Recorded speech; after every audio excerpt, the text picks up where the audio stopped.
Hi, I'm Cosmo Martinez, and I work at UC Berkeley, Berkeley IT, and I'm going to talk to you today about converting your Oracle Rails applications to Postgres Rails applications. All right, let's get into it.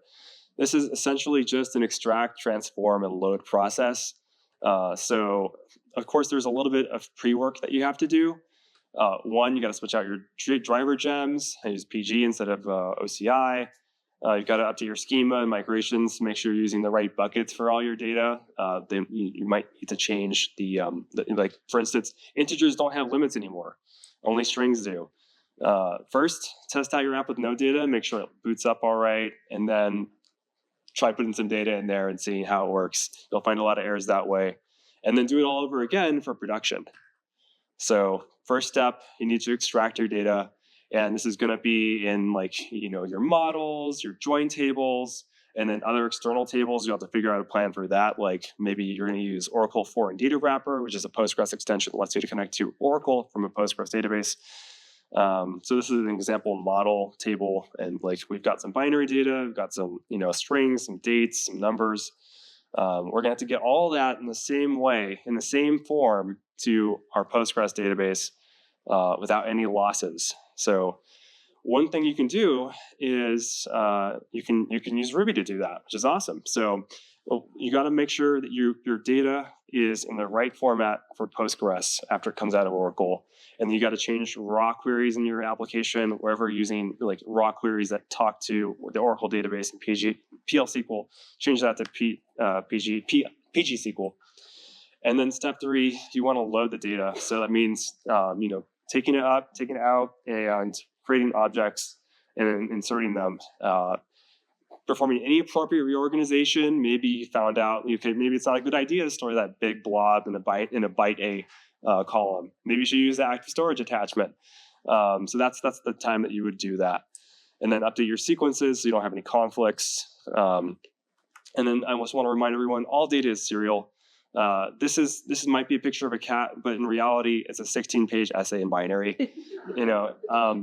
This what you're seeing on the left is what a program is made to show you from reading what's on the right. And so we're going to use that principle here in this technique. So we're going to use active record for extraction. We're going to pull our data out, like this is a user instance of a user model, and we're going to use Ruby Marshal to turn that into serialized binary data. And this is a representation of that Ruby object. It'll be the same no matter whether we pulled it from Oracle or Postgres. That's what we're going to use here. Then we're going to use Avro, which is a data serialization format, to store that information, store those marshaled blobs of objects sequentially so that we don't run into memory issues when we're dealing with large amounts of data. And we're going to extract all that, and then we're going to reverse the process using Avro to read those archives, and then reading those records one by one in Ruby, and using Marshal load to resurrect those objects from their inanimate state, and then insert those records. There we go. Going to go fast. A lot of talks, etc. As you grow older, you start noticing patterns in behavior, culture, and technology. It's like seeing history repeat itself, often with a modern twist. Naming these patterns allows us to communicate a complex subject with a short, cryptic representation like Fibonacci. As a kid, you may have tried to outsmart your parents by hiding behind a curtain, but your parents knew. How did they know? If the exposed feet didn't give you away, the lump in the curtain and the backlit shadow surely did. Many things in life are represented by patterns that once learned we come to expect. Understanding these patterns gives us the power to create change. By understanding them, we can build more inclusive, accessible, net equitable futures. Each wave helps to define the shape of the shore. Fashion is a super visible example of cyclical patterns. I wore a pair of baggy cargo jeans just like this in high school. These are for sale today on the Pacific Sun website. If you don't know what Pacific Sun is, you probably didn't go to school in the 90s. Cycles occur due to nostalgia and the desire for inclusivity. Trends evolve to include diverse body types, genders, and cultures.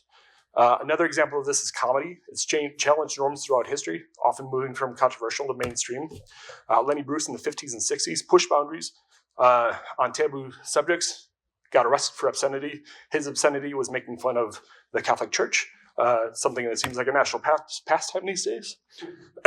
So Joan Rivers in the 80s and 90s also pushed and expanded boundaries, normalizing what people who look like her on stage could say, using biting sarcasm, quick wit, sequins, boas, form-fitting outfits, even surgery to make her look on the outside more like she felt on the inside.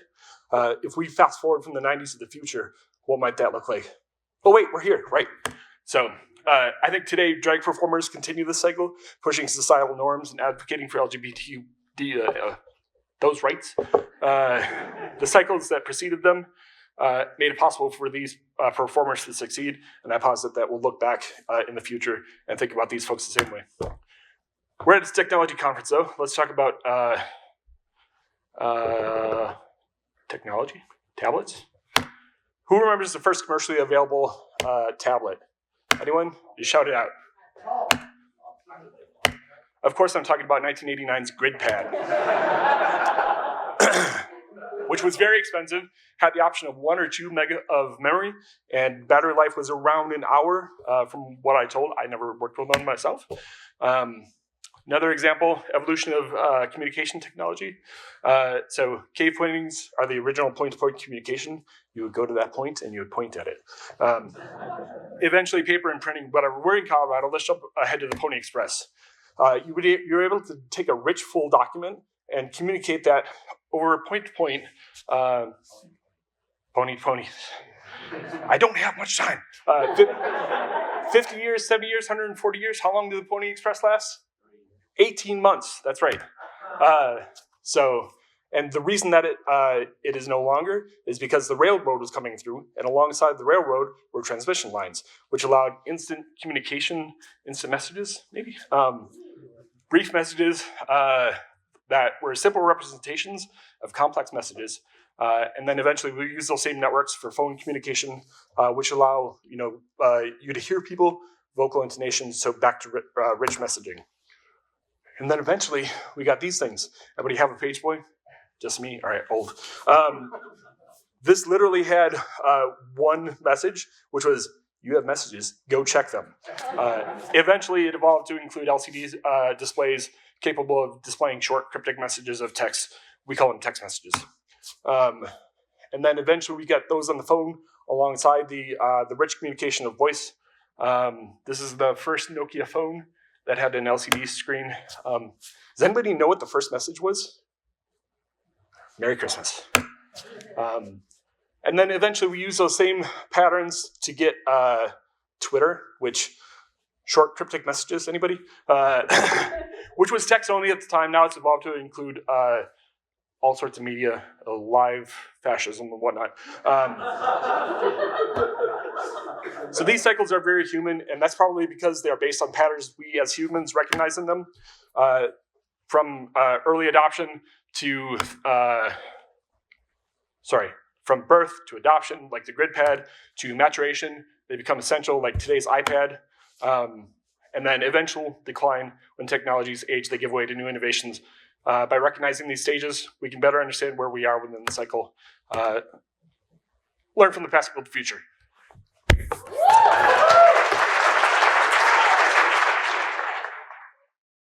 Okay, hi, I'm Will.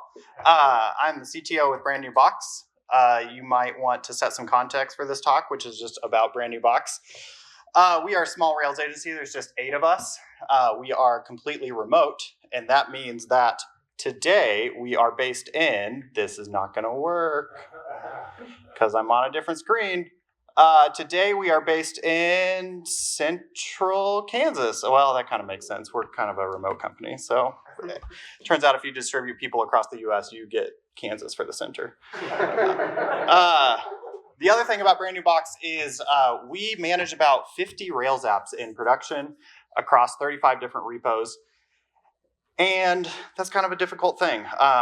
The microservices people kind of laugh at us because that's a tiny number, but generally that's a lot. And like this ranges across a big gamut of industries. So we're supporting nuns singing the Gregorian chant in a monastery, e-commerce, home visitors visiting people in the field, Americans with Disability Act recipients.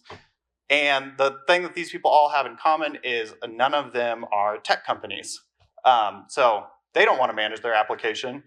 we kind of begrudgingly will manage their application, but that's hard to do. And so we have created this tool called VIA, stands for Very Integrated Analysis. Sucky acronym, but I was in an acronyming mood when we came up with this a few years ago. And let's see, can we demo VIA? Okay, here's VIA. This is every one of Brand New Box's repositories, and it's a dashboard of what is happening with each of those repositories. So every time a push goes up, we run some static analysis checks on them to say, hey, are you following all of our best practices? And so for every repository, we get this red and green dashboard of, are you passing all of the checks here? These checks are a lot of fun. They're managed right here in this interface.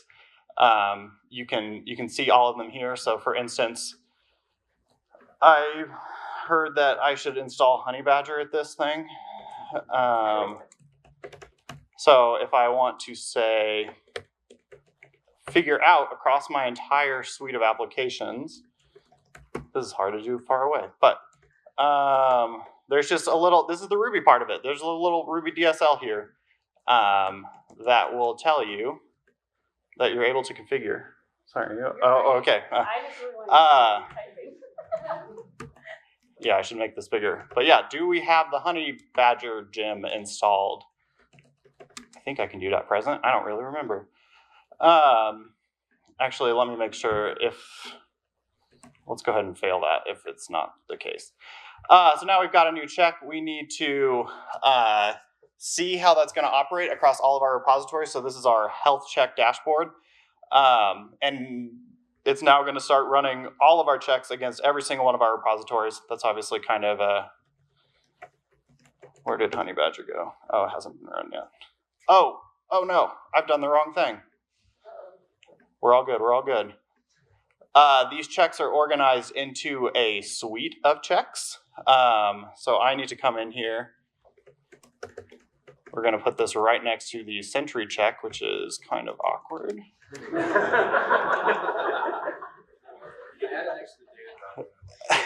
Yeah, there you go. So that is our new, so now that's part of the check suite that gets run across all of these repositories. And that's going to start telling us, there we go, it's right at the beginning. We're going to get a big red thing because we haven't installed Honeybadger on all of our repositories yet. And so this is how Brand New Box, and I can actually come in here and I get this kind of the same, like, for a specific check, I can now hand this off to one of my developers and I can say, like, hey, we need all of these repositories to be green because this is a new policy that we're implementing. So this is how Brand New Box kind of manages and makes sure that all of our applications are on the newest version. You probably, what do I want to see here? Rails. I mean, the nice thing, yeah, here we go. You can also send messages out of these so we can see, like, hey, exactly which version of Rails are all of these on. We definitely need to do some updates on some of our applications, but it's whatever. Yeah, that's VIA. That's what we use to manage all of our applications. I'm giving this talk because I don't want to finish writing this thing. Can somebody tell me, like, what's the tool that I can actually just use that already exists and I can pay for to do this? Because I don't want to finish this product. So if you know, send me messages, email, Twitter, Mastodon, whatever. Like, that's what I'm wanting. Thank you.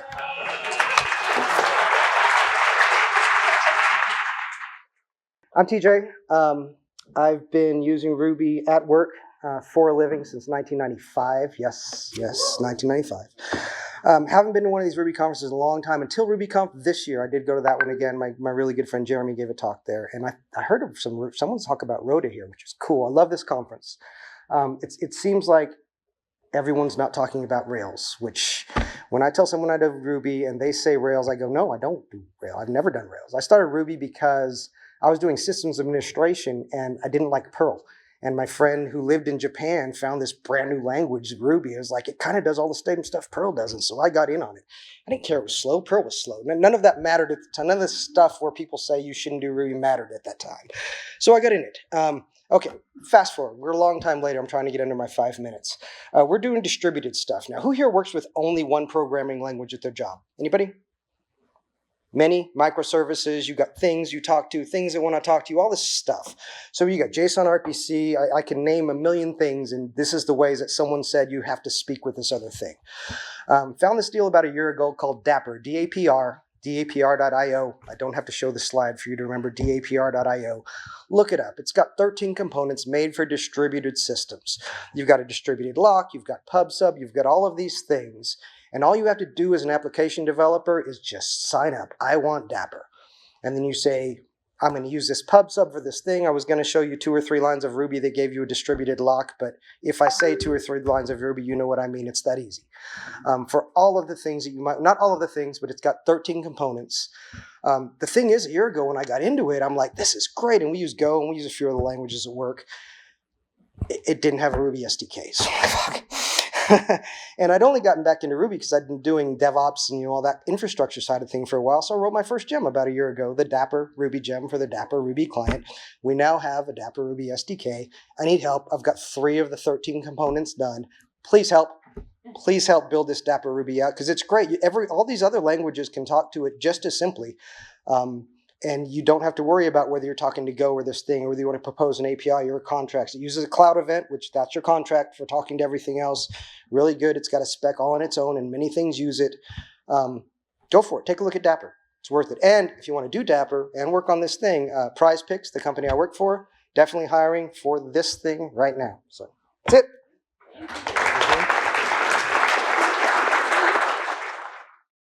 Okay. So I'm going to talk about doc linting with Ruby. I work for a DevTools company. We're like Auth0, but better. And we have a lot of docs, and we tend to use automation to improve our docs. These are things that are kind of out of the box, like link checkers or Veil, which is really cool. Even though it's written in Go, it's a very cool way to lint your prose to make sure they're not using weasel words and things like that. To some more custom ones, like we put GitHub issues in our docs, and when they get closed, we should remove them from our docs. And so I wrote a little script to do that. Anyway, I also wrote one that helps lint our API docs. We're an API-first product. Our admin UI and other applications use our APIs, and when we expand the product, we add new fields or entire new APIs. Sometimes the docs don't track what the code has done. However, even though we don't auto-generate our docs, we do auto-generate our SDKs. And that gives us something like, oh my gosh, sorry, I just need to move this down. There we are. So we basically ingest Java and, that's 2 strikes, right? We ingest Java and turn it into JSON, and then we can actually take this JSON, and with Ruby, we can compare that to our docs to see that all fields that are present in the JSON, which is what our code uses, are also present in the docs. And so we do that with Ruby. I picked Ruby because I like Ruby, because this is a script that runs, that it fits nicely into our GitHub workflows, and we also ingest HTML. And Ruby, I actually come from Perl myself way back when, and Ruby seemed like a natural fit for solving this problem. And how it works is, again, we pull from this set of JSON configuration, and you can see some of this stuff like name is simple, and then other stuff is kind of more nested objects. And our API docs have the same similar format, and so basically I iterate the JSON. I then build the URL, which again is kind of well formed. So even if our docs are created manually, they're at least consistent. And then I look on that page for all the fields that should be in that. I think that this is interesting vaguely interesting from a Ruby perspective, but it's really interesting from a GSD perspective. It's not perfect, because if a field is present one time on this page, it will pass my linting, but it might need to be present on multiple pages. But it is way better than what was there before, which was basically omitted fields. And it's definitely caught issues as we've done new releases. So that is all I have. If you want to learn more about Fusion Auth or read some of our copious documentation. I think we have 500 or 600 pages of documentation last time I checked. Check it out. So thank you.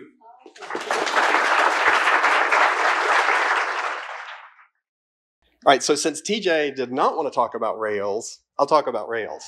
So I'm going to tell you a little bit about turbomorphing. By the way, I'm Ron Chenal. Nice to see you guys. So we rolled out turbomorphing as quickly as we could. I have to work on the full stack. I prefer to work on the API, but every now and then you have to do something on the front end. And turbomorphing is something that really helped out with that process. So it's kind of the question of why even bother? What's the big deal? Why is everybody talking about it? Well, the nice thing is you get partial page updates on your front end without all the complexity that you're used to having. So basically, you post to the server, it redirects to the happy path. The morphing engine takes care of everything else, which is right now is idiomorph is what they're using on this. And then there's no full page reload. So it's really fast. You get the benefits of doing all the little pieces, but it's just simple. Could be one line of code. It just really helps minimize the clutter in the code base. To say it another way, Jorge Manrubia did a blog post, and there's a link to that if you guys want to see that, where it's basically about developer happiness. Like if we don't have to jump through the hoops and we can just write less code and get good results or better results, let's do it. So how do you go about getting turbomorphing? You need Turbo 8, which at this point is Rails 7.1 or higher. You need a meta tag to tell your application how to handle the morphing. And then if you want to do things like maintain the scroll position on your page, you can add another meta tag for that. That works out really great. That can get in the way sometimes, but the maintaining the scroll position in itself is just a really nice little freebie that you can get with it. So what are some of the gotchas that we came across when doing this? Our app has code that I think is as old as maybe 2013, 2012, somewhere in that range. So we have sort of a combination of there's some CoffeeScript and there's some JavaScript and there's plain old turbo frames and kind of a whole mix of things that spans all these various years. And so we turned on Turbo everywhere when we turned it on, and then we had to go in and selectively disable it in various different places because it would mess up the CoffeeScript or something like that would happen. So look out for places where you've explicitly disabled it, because guess what? It doesn't work if you've turned it off in the div at the top of the page and you're trying to do something down in the middle. Another one that you have to look out for is link tos will not work for morphing because it requires a post to the server. So a link to is just a get, and that's not going to work. So you can strip out all the link tos and replace those with button tos and take care of that issue. The other ones, you need to post to the top of the document, not just like within a frame or something like that. So you may have to do some things like this if you're working with a turbo frame and you need to just post to the top of the document to make sure that you don't run any problems with that. The other thing that gets a little funky is modals, because sometimes they'll stay on the page, sometimes they'll go away when you want them to stay, and it's just all kinds of weird stuff that happens. So you may need to figure out some things with showing it or hiding it or removing it. Like if you need to upload a document and you want your modal to go away, but not be visible, but still exist, you can work through some things like that and kind of figure out how to get it to work the way you need it to. And so a couple of things that just to remember about it, rendering whatever action gives you the same benefit as redirecting to whatever path. You may need to use a remote form. We had scenarios where we had a form and then we needed to take one of these actions that we wanted to do a complete page reload or a turbo morph. And so we just had to tell that to go to a remote form because the link no longer works, like I mentioned before. You may need to conditionally prevent form fields from being updated because it will just nuke everything. And there's a tag for that. And you may want to disable instant click. That is not a morphing thing, but it comes with Turbo 8. And so you may not want that to happen. And you can use DevTools for network throttling to slow it down because it is really fast. And then there's that new Hotwire DevTools extension that Marco mentioned. But pick the tool that writes for you. It could be morphing, could be a turbo frame, could be a turbo stream, and enjoy the purge. You get to get rid of all this stuff when you do it. That's it.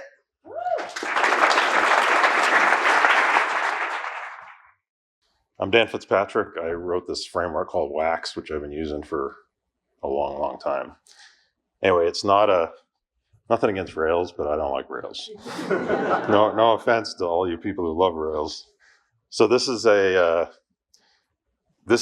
REST and RPC had a baby, and it's Wax. And Wax is it's kind of a REST way of doing RPCs, and it spits out all this different kind of stuff. I build enterprise applications for Fortune 500 companies and some startups, and I build huge systems that are super complex. So this is made to make that easy, and it's very fast. So it's functional programming. There's no classes. I can get about 8,000 requests per second on a CPU. There's no routes. Everything is done by calling functions. And my biggest system I built has 1,800 tables and 2,200 DB views that this thing talks to in one monolith, basically.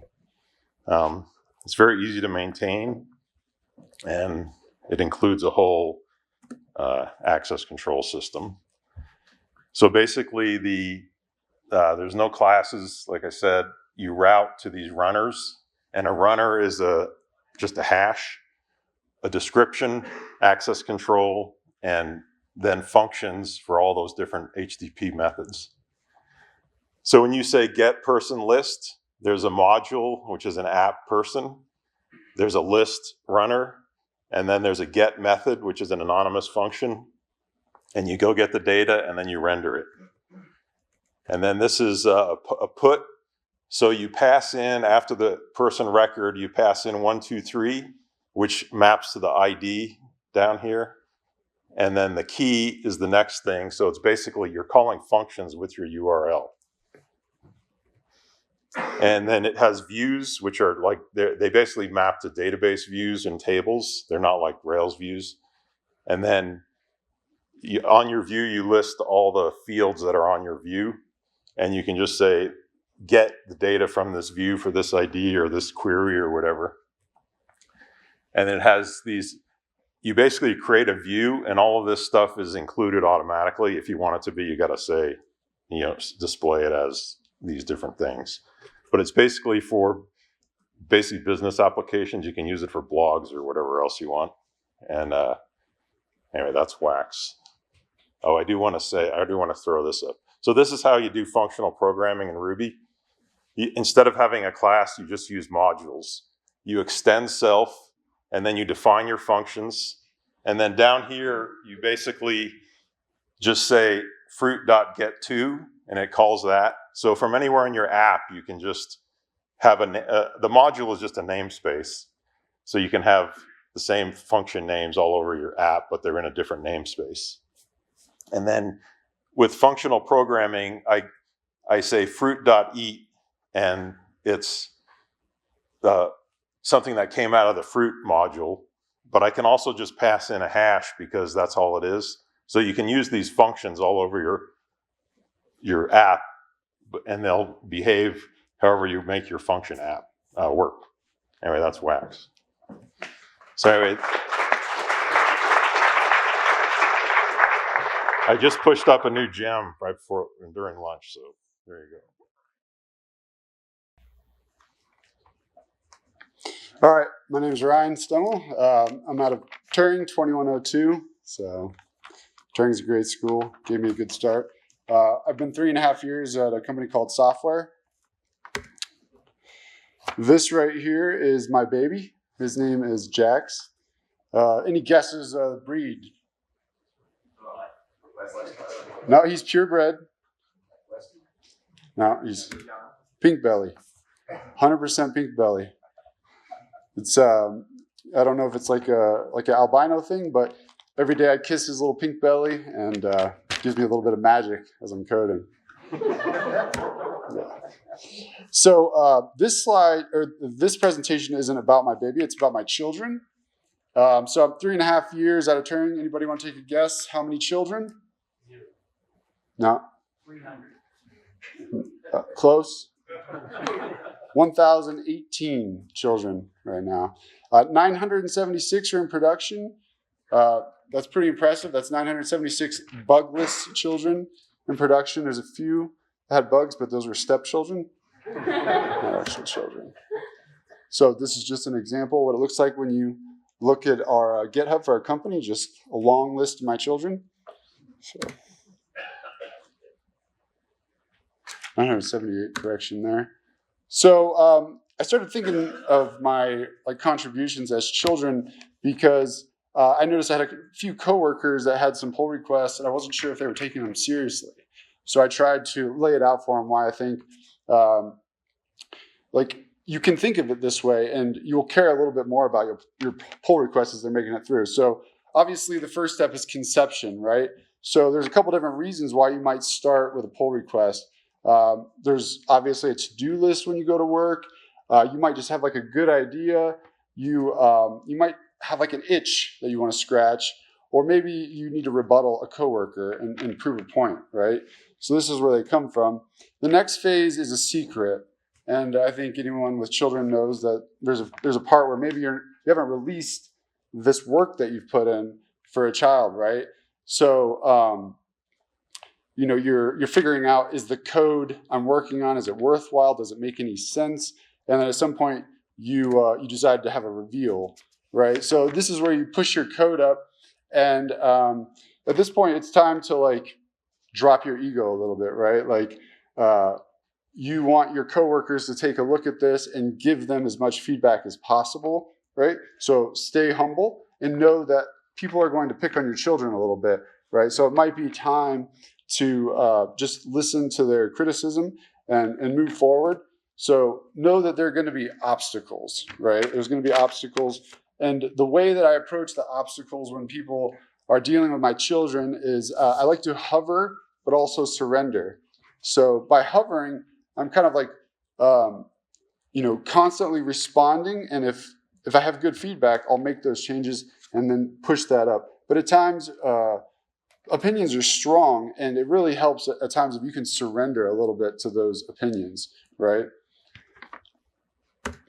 When you get a green on your pull request, go ahead and merge it, even if you think there might still be problems, right? Because if you merge that and there are problems, everybody will have to come in and join you to fix those problems. So before you were working on something alone, and now you have a collective group of people that are helping you fix the problems before it goes to production, right? So that'll suck the team in quick.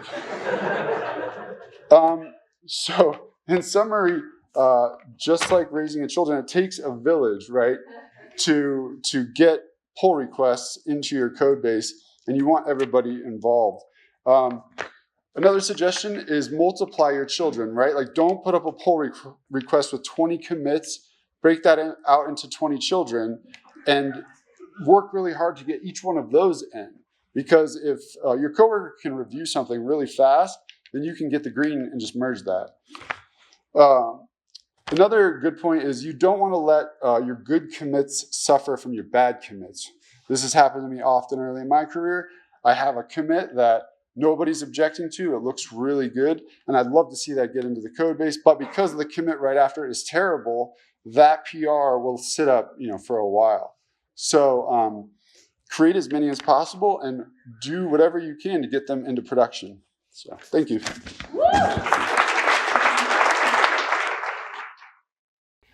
Hey y'all, I'm Davis. I'm one of those juniors that's trying to land on the moon, so love to talk after the presentation. This is my first lightning talk, so I'm freaking out. Thank you. Internet's kind of shabby, so I downloaded a PDF. Let's do this thing. So I'm going to talk a bit about Rails, Docker, and development, basic containerization for development, and Compose as well. Let's get going. Recently, the last six to 8 months, I've been working in Docker professionally and personally. I think it's awesome. It provides consistency. Quick setup's kind of BS. I don't know why I put that in there. It's never quick. Stupid. Okay, so moving on. The idea here is that Rails 7 Plus will generate, unless you specify otherwise, with a Docker file aimed at production. And I've looked at that file for a long time and kind of wondered, all right, what's going on here? We've got lots of very meticulous configuration. One of the main things is that it's optimized for production and it lacks live code reloading, which is that's not good for development. So how do we make another Docker file that we can target development more with? Here you can see some of the things that we're doing. One of the main things we can get rid of is asset precompilation. We also need to target the development environment, and Rails is smart enough working with Docker to just target that environment when you're building it. Also, we're getting rid of the entry point script and just using the basic command to do that there. And then the next thing too is also making sure that we have our dependencies back, because that's something that is removed in production. Another aspect is setting up a quick compose file so that we can containerize our database. One of the things that you notice here, we're just targeting Postgres 13, and we're actually providing some environment variables, because when you're locally developing, you've most likely got Postgres or whatever database you're working set up there. Rails won't know where to look for that once you have your things separated into containers. So we need to make sure that we're pointing at our Docker app development. We're also volumizing here because we don't want to lose any development data when we spin the containers back down. And then, of course, this very ambiguous 5432, 5432 with a colon in the middle is just where we're targeting the containers default port for Postgres, because containers run in isolation, so you have to network them out, and so that you can access them specifically so that web can access. And also, this is where we're going to set up live code reloading. This mounts the app. And again, Docker does a great job of being verbose. We have a period and a colon, and that is live code reloading. And then also, I'd love to talk more about this. If I'm totally off, I'd love to hear about it. And then here's where we actually fetch. We set those environment variables and we fetch them so that we can talk to our database. And then we're saying, hey, it's volumized here. The final config is actually hitting the database YAML and setting that up so we can fetch them and talk to our database. And then we got basically 4 more steps. We build the container. We have to make sure to migrate the database so that we can actually get the schema set up. And then we can start the services up. And then a nice way to test your database connection is to jump into a bash session, jump into a Rails console, and then you can just check on the ORM here and check your versioning. That's it for now. I'd love to talk about Docker with anybody out there. And thanks for listening.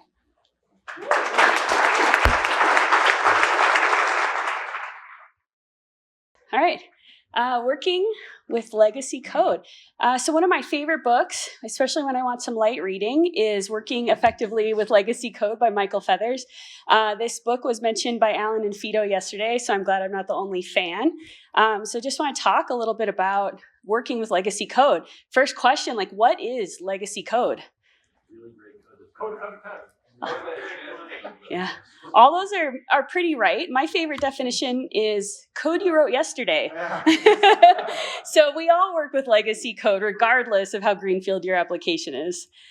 All right, what causes changes in code? So we have features, bug fixes, really anything that involves doing our job. So if the code's not changing, we're out of work. So we want to make changes to our code. There are 2 ways to make changes to code. Edit and pray, or cover and modify. And this is according to Michael Feathers. I have references and citations. So how do we make changes safely? We want to identify our change points. We want to find places we can put tests in, so test points, break dependencies if required, write tests, because we're going to cover and modify. We're not going to edit and pray. And then we're going to make the changes and refactor. So some of these refactoring techniques are intermediate steps. Others are like the final thing. So a lot of times we have to make our code uglier to make it prettier. Again, thank you, Alan and Fido. All right, so I want to talk about one useful methodology because there are hundreds. And this one is simple, so I can actually get to it in 5 minutes. If a new requirement comes in, it should be done at the same time as another operation. The way you do this is you extract the existing code into a new method with an appropriate name, like a specific name, you call the new method from the original method. Now here's the key. The original method has to keep the same public signature. And now you create another new method with the new functionality. So let's take a look at some code. Here we're gonna process sending an invite email to new subscribers. I'm not very creative, so I just said things happen. So, so things happen. And we are sending invitations to a new subscriber. And our new requirement is we also want to add this new subscriber to our CRM at the same time. So what we could do is this. We can just keep the old function call, the old processing, add in the new functionality. Could do that. But it's more maintainable to do this. Now, the key here is the public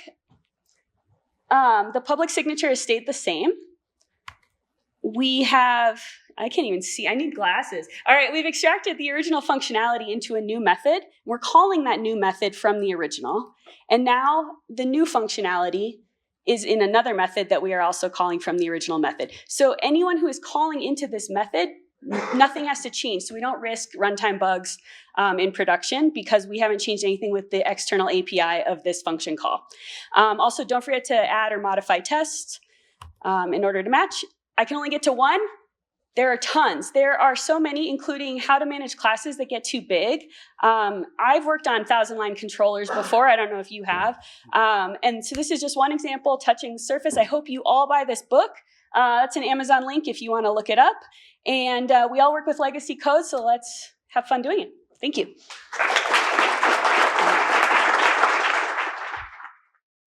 My name is Cindy Backman, and I'm the owner of Confreaks. We are a video production company that specializes in filming conferences, specifically tech events. Confreaks was started in 2007 by Kobe Ranquist and Carl Youngblood. You may wonder why I'm telling you all of this, or wondering even more, why would a video production company want to give a lightning talk at a Ruby conference? Well, did you know Confreaks was started because of Ruby? In 2006, Kobe and Carl were attending RubyConf in Denver, Colorado, and Yukihiro Matsumoto, better known as Mats, was the keynote speaker at the conference. It was one of the earliest conferences in the US that Mats spoke at about Ruby. There was so much information at this conference, and Mats had used nearly 400 slides in his keynote. Kobe and Carl talked afterwards about how great it would have been if they could watch his talk again. But the conference wasn't recorded at that time. This is what spurred the start of Confreaks. If you'd like more details on the history of Confreaks through 2016, you can watch the talk, A Bit of History by Kobe Ranquist, that he gave at Garden City Ruby in India in 2016. So moving on, these two Ruby programmers started a side company to film Ruby conferences, which allowed them to go to more Ruby conferences for free. They were friends with those that were already putting on Ruby events and would offer to come and record them if their costs were covered or for a deeply discounted price. After several years, Kobe bought out Carl's ownership and it was a one-man show. Kobe had a real job and did Confreaks on the side. It would take up to 3 months for him to edit videos for an event in his spare time. So he hired me full-time at the beginning of 2012, and I was Confreaks' first official employee. So why did Kobe hire me? Well, Kobe is my brother. So I needed a job. I was recently divorced from a very bad 12-year marriage, and I had 2 kids. I hadn't been allowed to work while I was married, so I was going to school and struggling financially. My kids and I had moved in with my parents, and Kobe needed someone to edit and start working full-time since he wasn't able to put a lot of time into Confreaks. His tech job definitely was the moneymaker. So Confreaks was more of a passion project to him. By 2011, he was running 2 conferences with a few friends called Ruby on Els, that was in Bend, Oregon, and LA RubyConf.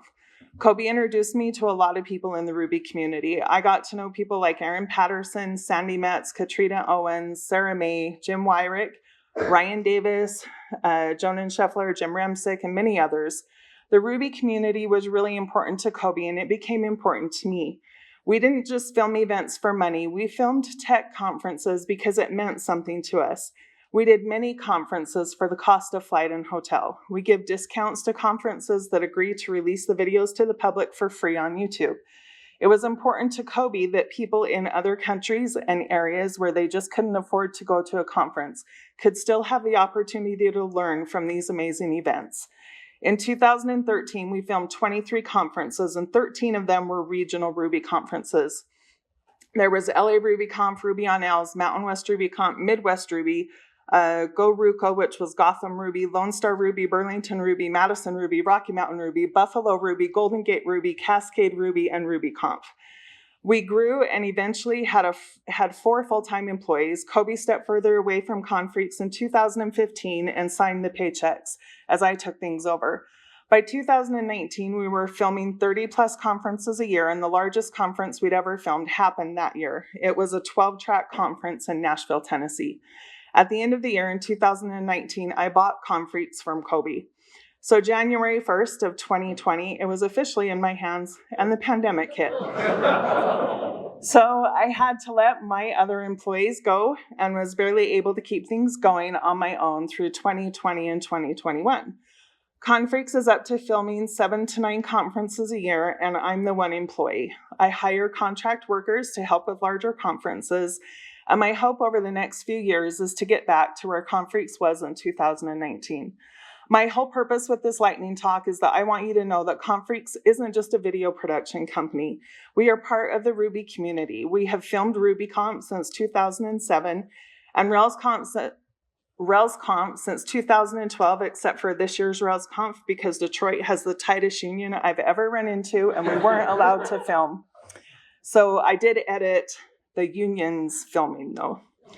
And we've filmed many regional Ruby and Rails events throughout the years. Through the pandemic, a lot of that knowledge has been lost. So many changes to event organizers, conference boards have completely changed and not all information gets passed on.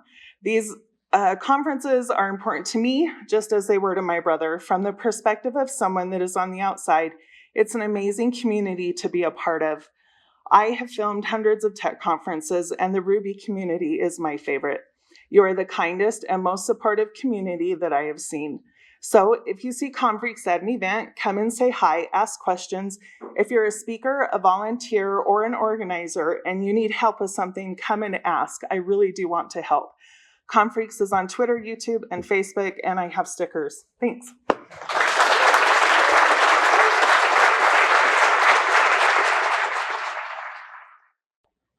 Hi again. My name is still Alan, and I'm still with Cisco Meraki. But I want to talk to you about something completely different today. I want to talk about gardening. So there's this amazing quote by Alexander Dane Heyer that goes like this: "When a flower doesn't bloom, you fix the environment in which it grows, not the flower." Now, when I first came across this quote, it really resonated with me deeply. But there were some folks on the internet who expressed alternative perspectives. Some were of the opinion that you should just find a different flower. If the one that you have isn't thriving in your garden, go get a different one. And others questioned why the flower was entitled to special treatment. All the other flowers were doing just fine, so why should we treat this one any differently? Now, these are valid perspectives, but they both come from a fixed mindset. They assume that the garden cannot or should not be modified to meet the needs, the unique needs of each individual flower. But I contend that if you want to be a successful gardener, you kind of need to take on a growth mindset. I mean, literally, a growth mindset. You kind of have to believe that the flower actually can bloom. And you really need to want that to happen, which, shouldn't be hard. You chose the flower. Now, it's this belief that it can bloom and the desire to see it happen that should motivate you to invest time and energy into making a space in your garden that is uniquely suited to that flower. And there are so many ways you can do that. As a gardener, you're empowered to change just about anything about the garden. You could fertilize the soil or not. You could water the plant regularly or not. You could transplant the flower to a sunnier or shadier spot or not. But every one of those decisions or indecisions has an impact on the environment in which that flower grows. So you need to start by really understanding what that flower's unique needs are, instead of just randomly throwing stuff at it that may have worked for a previous previous plant in the garden. Now, it's hard work, yes, but when the gardener pays attention to the unique needs of every flower, the results can be spectacular. Look at this. That is your reward as the gardener. Seeing the flowers bloom, knowing exactly what it took to make sure that every one of them could thrive. Now, hopefully by now you realize I'm not talking about flowers, but I'm going to drop the metaphor just in case. Folks, the flower is a person with the ability to grow. The garden is a team with the potential to perform. And the gardener, that's the person who enables the individuals on the team to reach their full potential together by tending to everyone's unique needs. So, let me ask you, who is your gardener? And whose gardens are you tending? Thanks. One real quick thing. I came here to meet as many of you as possible, and I haven't done that yet. So if you could please take a picture of that QR code and link to me on LinkedIn. I've got 10 seconds, 9, 8, 7, 6. Couple more. Need that buzzer? No, I'm at 3.5. I'm good. All right, thanks. Okay. Things that do stuff. One would think that that is most of the things that we write, and that is true. I broadly divide things into things that are stuff, things that do stuff, and things that both do and are stuff. You can imagine a little trademark symbol, but I did not have time to find it in the key map. Data objects, service objects, and object-oriented code. We've all read, well, many of us have read a bunch of books about how to write object-oriented code, and all of our frameworks are written in it, and all of the gems that we use are largely object-oriented code. Very little of our business logic is really necessarily object-oriented. Oh, that's my focus over here. It's really necessarily, no, it's not. Vim is a slideshow program, right? Is really dang it. Really necessarily object-oriented code. It's almost all imperative. It's blocking the little section at the top of the screen down here. It's almost all imperative because business processes are all processes. Generally, like a controller action, it's doing a thing. It's doing work. A model method that you're extracting into a piece of code that is going to do a lot of work. It's being extracted into a service object most of the time. That service object is going to do some work. It's not going to represent an abstraction of an object that does stuff. It is just doing stuff. And the vast bulk of the things that I've built are just, at the core, an object that has a method called perform that does a bunch of work, and that work is organized into a bunch of other objects that do a bunch of work, and each of those objects does more work. There's a hierarchy tree in the file system, actually that's on the next slide, that represents all of the organization of that work, but it's all just doing thing after thing, and it would be really, really complex if it were all in one file, but it doesn't generally end up that way.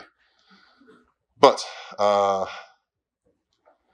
if you structure your code that way, such that you make it all in one file, you end up with a massive class, right? It's doing a lot of work. It seems like it has more than one responsibility. It's kind of one responsibility. It has one thing that it's doing, but it's touching a lot of other things. It has a lot of test files. So you break out, you extract pieces, you extract other service objects from it, and you end up with a bunch of other service objects in a sort of a tree. And that's what this looks like. I don't have an example here, sorry. I showed an example last year. You were all here last year, right? And it tests in a way that is very convenient because each of those service objects does stuff. And in the unit testing case, which all of the, every little bit of the thing should be unit tested, you get to, in other languages, you would have to inject the dependencies so that you could mock all the unit tested bits. All the things that were implemented in other service objects would have to be injected so that you could mock them. But in Ruby, you don't have to do that. You can just mock them as they are by, I shouldn't point down there, up here. the microphone's over here, by mocking new on the class. And this is the helper that I used to do that all over the place. I'm confident that almost every senior dev has invented something similar to this because writing 2 lines is far too much work. But I probably use this method 20 or 30 times in every PR, because you just need it that often when you're testing service objects, and that's all I do. Oh, but you also need integration tests, and in this case, because integration test means almost anything you want it to mean, I mean testing the entire set of service objects in a big stack all together and only mocking the externalities to your system. But I'm not going to show you what that means. 15 seconds, that's plenty of time. Covered. Here's what it looks like. README is not documentation. That's very important. And these things at the bottom are tools. Nope, darn it. Danger.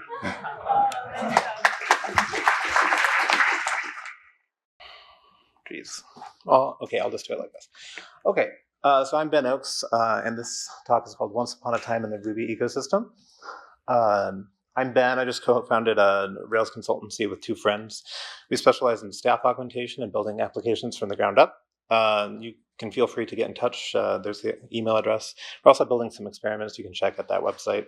And I mean, like, we're brand new. We just opened a bank account like last week, and that's nice. So cool. And we're setting up everything, including chat. We needed chat to get work done. We could have gone with Slack, but we decided to try the Pay Once Campfire from 37 Signals. It gets the job done, but it could use a few more features. So we started adding a bot. And I had previously added chatbots at other jobs, and there's this Ruby framework called Lita that connects to chat platforms like Slack and Campfire and whatever else. I'm a big fan of Ruby, so that's perfect. But I also hacked together a Campfire adapter pretty fast and added some new features via handlers too. But Lita's archived and isn't getting worked on anymore. And that's no fun. And there's no other highly developed alternative in Ruby.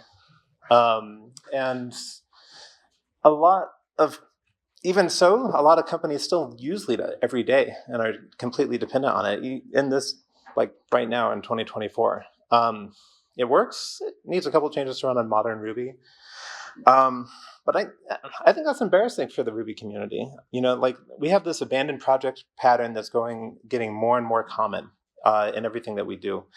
It doesn't make Ruby look good to outsiders. And if too many projects go dark, will people still use Ruby, or will they stop? And I get it. You know, like, it's okay that maintainers don't want to maintain their projects for free indefinitely. Like, I get that. I've hit that wall before. But what should we do? Well, first, if you're a maintainer, reach out to your community if you feel overwhelmed. There's probably more people willing to help out than you realize. You just need to put up your hand. I've done this with a couple things that I maintain. One's called Made, another's called Tab Carousel. And many wonderful people have just come out of nowhere and started working with me, which is amazing. And I've moved those projects to their own organizations, and it's mostly other people working on them now. And after building some trust, I just gave out access to as much as I could, and those people are running with it. So if you no longer want to maintain a project, it's important to let go and let somebody continue. And if you're a user, try reaching out to an abandoned project. You know, it might not work out. You might have to fork. You might have to rename. I got in touch with the maintainer of Lita and found out that forking and renaming is the only option, unfortunately. So now it's time to fork Lita, I guess. So let's call Lita by a new name. And I chose Rita. I honestly, not trolling, it just works out really well. And so can we get some help on Rita? We have interest in using Rita, but for now we're just scratching our own itch and trying to move forward, make it just work. But ultimately, I think it should be a community project if so many people depend on it.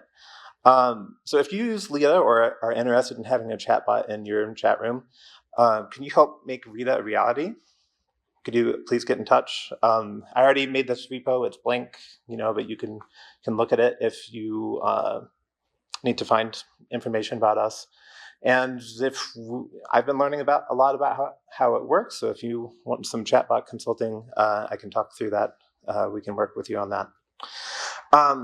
So how do we fund that long term? I have a lot of ideas about how to address the wider abandoned project problem that I've described. I'm talking with some key people. I don't really want to get into details here because I don't think there's enough time. But I think there's some ways we could help make this better at scale. And that's really important to open source in general, but I think we can focus on Ruby and see how things go. So if what I just described is interesting or important to you, please come find me. I'd really appreciate it. And that's it. Thank you so much.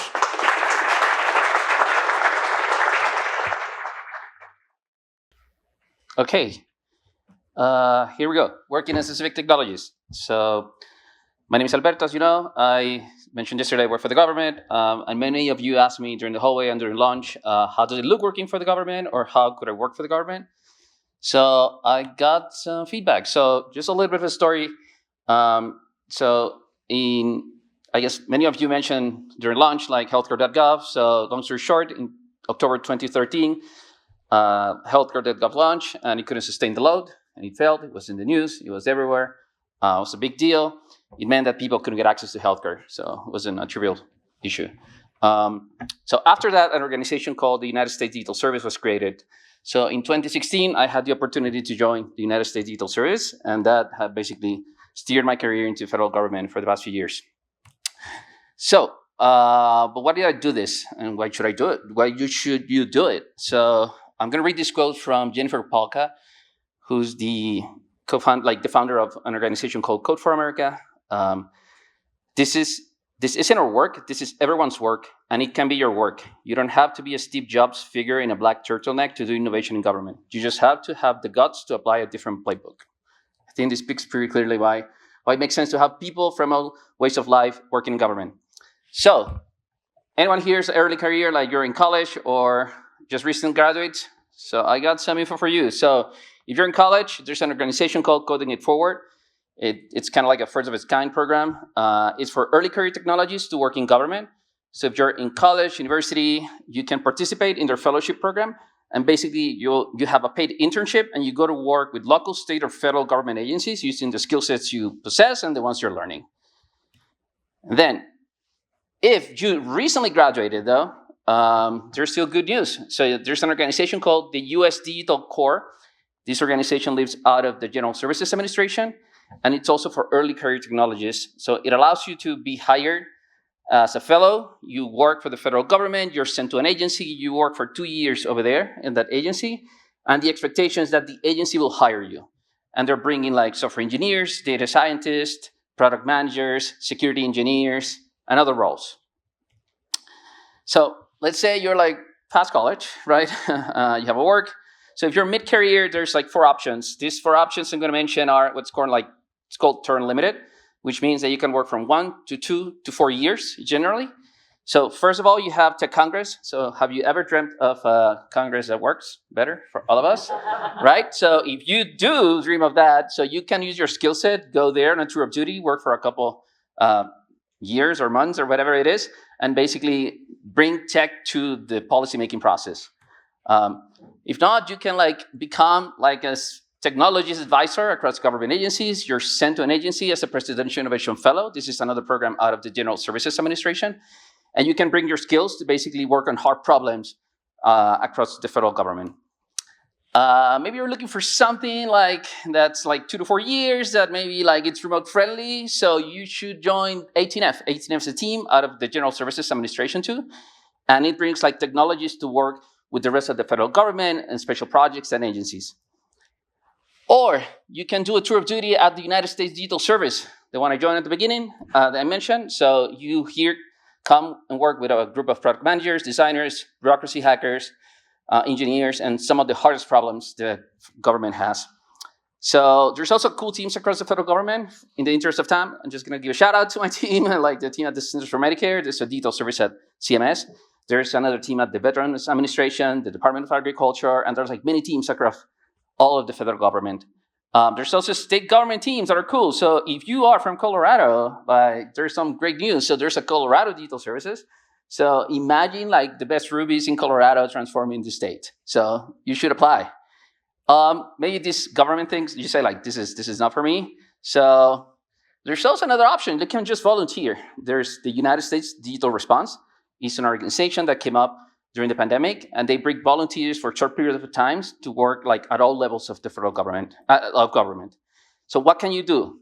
Whether it's about improving small businesses' lives, helping taxes being easy and friendlier and free, bringing open source to the rest of the government, or you possess like some of the hottest, best skill sets that the government doesn't really have, then you should come and make things better. So what should you do? Take a picture. This is a playbook that has been created by the Tech Talent Project. It gives you like a very structured guide, answers all the questions you may have, and it's a guide to basically how to apply to a federal government. Guys, no one's coming, it's up to us. That's it.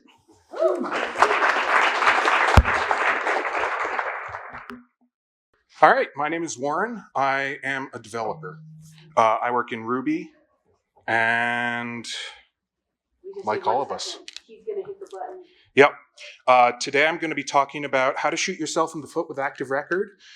This is a skill that I learned in 2010 working as a application support engineer, where my job was to fix corrupted data in production. So you start with a basic thing on the screen. You start with a basic class like a user. This doesn't do anything. Ignore the private methods. They don't do anything yet. There are no validations. There are no after call methods. So I have a new user. Okay, this is large enough. Is this large enough? Yes. Perfect. And the user has a name and an email. I cannot talk and type at the same time. I apologize.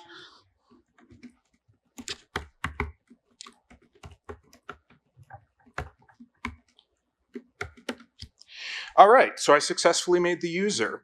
And then our code changed. We needed to add validation to our, and save, to our user to make sure that we have valid emails. It just so happens that our validation is crap and always returns false.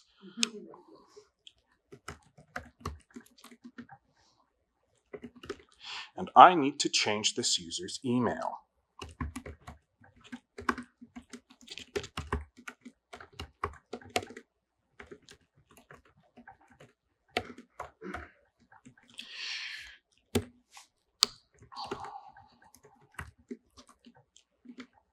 And it works because I didn't reload the user.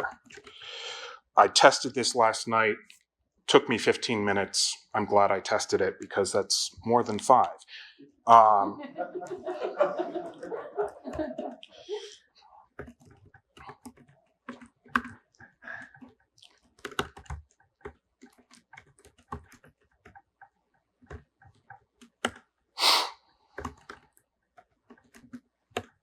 And I did save the user.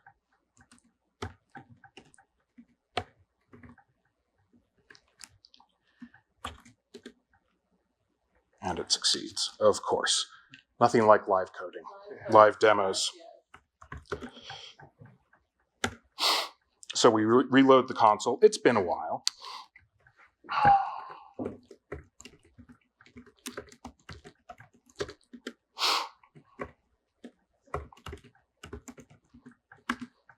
Fortunately, I have a lot of emails.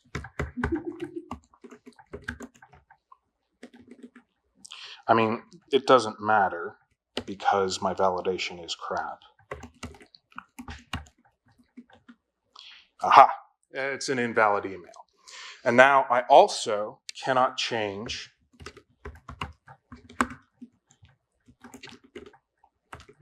my name. because my validation is crap. But fortunately, Active Record has this method that bypasses validation. Use at your own risk.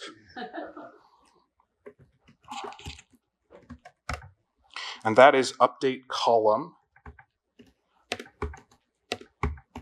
or columns. The difference is minimal. Oh, I am out of time almost. But it's mainly, this is the meat of it. It's update columns. You give it the column name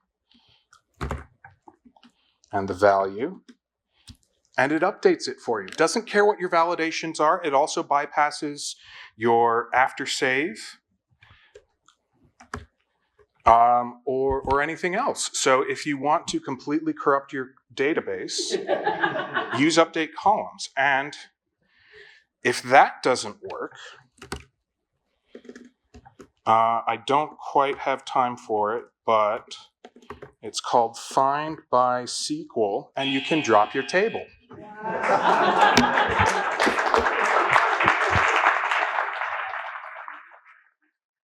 Okay, hi, I'm Jason. I'm working on a new product called Yscape that lets you take long console scripts like this and turn it into a UI that you can share with your team instantly.